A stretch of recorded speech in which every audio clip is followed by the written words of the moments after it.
સ્થાનિક સ્વરાજની ચૂંટણીઓ કે જે ભારતીય જનતા પાર્ટીએ ખૂબ એને સિરિયસલી લઈને આજે કામ કરી રહી છે. જ્યારથી ચૂંટણીઓની જાહેરાત પહેલાં જ ભારતીય જનતા પાર્ટી અનેક જગ્યાએ પોતાની એની મિટિંગો ચાલુ કરી દીધી, એની સભાઓ યોજાયા અને પોતાના કાર્યકરોને એક્ટિવ કરી દીધા. જો કે ભારતીય જનતા પાર્ટીમાં તમે જુઓ તો 24 કલાક 12 માસ એના કાર્યકરો કંઈક ને કંઈક કામ કરતા હોય છે, કંઈક ને કંઈક એવી એક્ટિવિટી તો આપવામાં જ આવતી હોય છે. અને એમના માટે મિની વેકેશન જેવું ઉપરથી જાહેર કરવામાં આવે છે કે એકવાર CR પાટીલે એક અઠવાડિયાનું ભારતીય જનતા પાર્ટીના કાર્યકરો માટે વેકેશન જાહેર કર્યું હતું ઓફિશિયલી કે હવે તમારે આ વેકેશન પડ્યું છે, તમે એમાં થોડા દિવસ કામ મજા કરો. તો એ રીતનું એની આખી ભારતીય જનતા પાર્ટી છે એ આજે પણ એ સમયથી જ વર્ષોથી એ જ પોતાના ફંડામેન્ટલથી ચાલી રહી છે કે પોતાના કાર્યકરો, નાનામાં નાના કાર્યકરોને યોગ્ય કામ આપવામાં આવે છે એની આવડત પ્રમાણે. અને એ રીતે ચાલી રહી છે. ત્યારે જ્યારે હવે સ્થાનિક સ્વરાજ્યની ચૂંટણી છે તો એમાં ભારતીય જનતા પાર્ટી ખૂબ ઉત્સાહથી કામ પણ કરી રહી છે.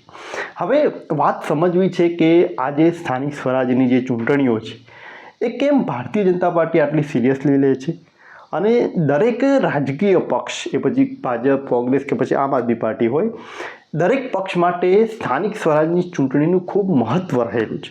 એના પાછળનું કારણ શું? તો તમારા પોતાના જ ગામમાં તમે વિચાર કરો કે તમારા ગામમાં તમારા જે સાંસદ જે લાગે છે, જે લોકસભાના જે સાંસદ હોય છે, એ સાંસદ તમારા ગામમાં કેટલી વાર આવ્યા? એનો જવાબ બહુ નહિવત તમને જોવા મળશે કે માત્ર ને માત્ર વોટ માગવા આવે છે સાંસદો. છતાં જો એ સાંસદો બીજી કોઈ વખત પણ આપણા ગામમાં મુલાકાત નથી લેતા તો પછી તેઓ જીતી કઈ રીતે જાય છે? એ પણ એક સવાલ છે.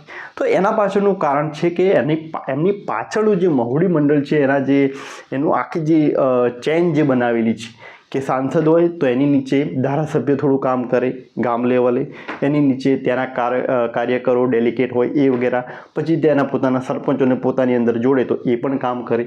તો આ રીતે એક ચેઇન જે ચાલી આવે છે એ રીતે એમને જીતાડતી હોય છે. તો સ્થાનિક સ્વરાજ્યની જે ચૂંટણીઓ છે, જેમાં તાલુકા પંચાયત, જિલ્લા પંચાયત હોય, નગરપાલિકાઓ હોય, આ બધામાં જે શરૂઆતનું જે ઇનિશિયલ સ્ટેજ જેને કહેવાય દરેક ચૂંટણીઓ માટે કાર્યકરો સુધી, ગામડાઓ સુધી પહોંચવાનું, તો એ આ સ્થાનિક સ્વરાજની ચૂંટણીઓ થકી છે.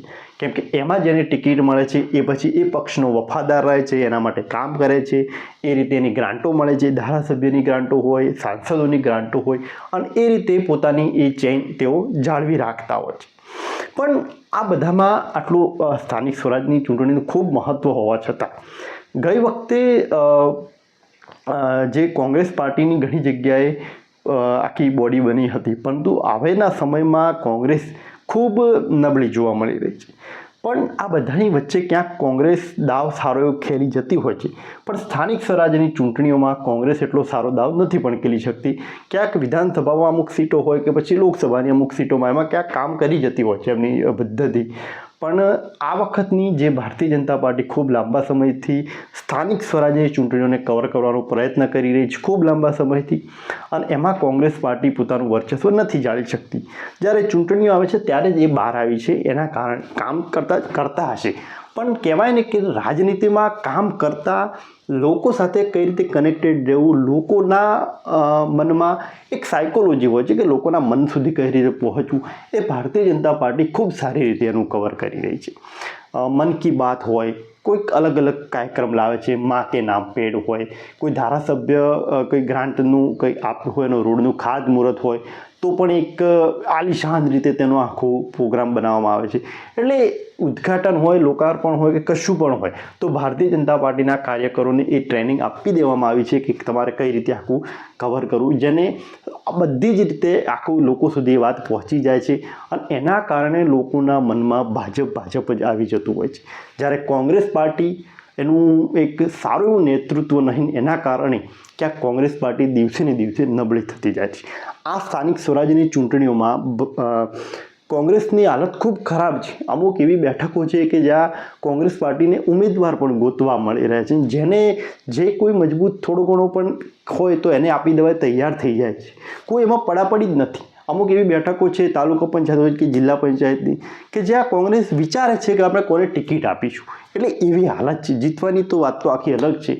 એટલે આ સ્થાનિક સ્વરાજની ચૂંટણીઓનું ખૂબ મહત્ત્વ હોવા છતાં ભલે એ નાનકડું લાગતું હોય પણ ઇનિશિયલ સ્ટેજ, શરૂઆતનું સ્ટેજ, જો શરૂઆતના લોકો ખુશ હોય તો પાર્ટી ઉપર ખૂબ સારું એવું પરફોર્મન્સ કરી શકે એમ છે. એટલે સ્થાનિક સ્વરાજની ચૂંટણીનું આટલું બધું મહત્ત્વ હોવા છતાં કોંગ્રેસ પાર્ટી પોતાના કાર્યકરોને પોતાની એક બોડીને સાચવી નથી શકતી.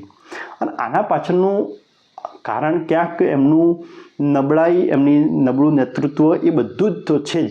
પણ અમુક એવું તમે જુઓ તો કોઈ એવું ગામ છે કે જ્યાં કોંગ્રેસના ધારાસભ્ય હોય તો એ ગામમાં તમે જઈને જોશો કે જે હંમેશા કોંગ્રેસની વોટ બેંક રહી હોય, કોંગ્રેસના ધારાસભ્યો જીતતા હોય, કોંગ્રેસને લોકો સમર્થન આપતા હોય, છતાં તમે એ ગામમાં જઈને જોશો, ઘણા બધા એવા ગામો તમને જોવા મળશે, એ ગામમાં જઈને તમે જોશો તો ત્યાં તમને કોંગ્રેસનું ક્યાંય એમનું નિશાન, ક્યાંય કોઈ દિવાલે કશું જ તમને જોવા નહીં મળે.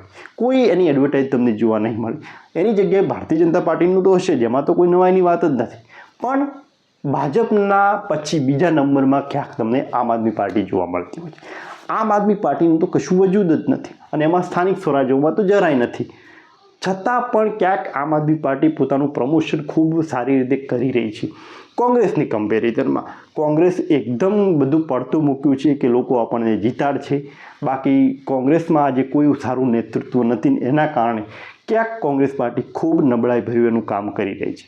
હવે જોવાનું રહેશે કે આવનારા સમયમાં હજી આવતીકાલે કદાચ ભારતીય જનતા પાર્ટી અને કોંગ્રેસ પાર્ટીના બધા જ ઉમેદવારોના નામ જાહેર થઈ શકે છે બધી જ રીતે. અને એના પછી કઈ રીતની ટક્કર રહે છે, કઈ રીતનું સમીકરણ બેસે છે કે જે કોંગ્રેસ પાર્ટીને જીતાડે છે કે નહીં, કેવું બધું રહેશે એ હવે આપણે આવનારા સમયમાં જોવાનું રહેશે.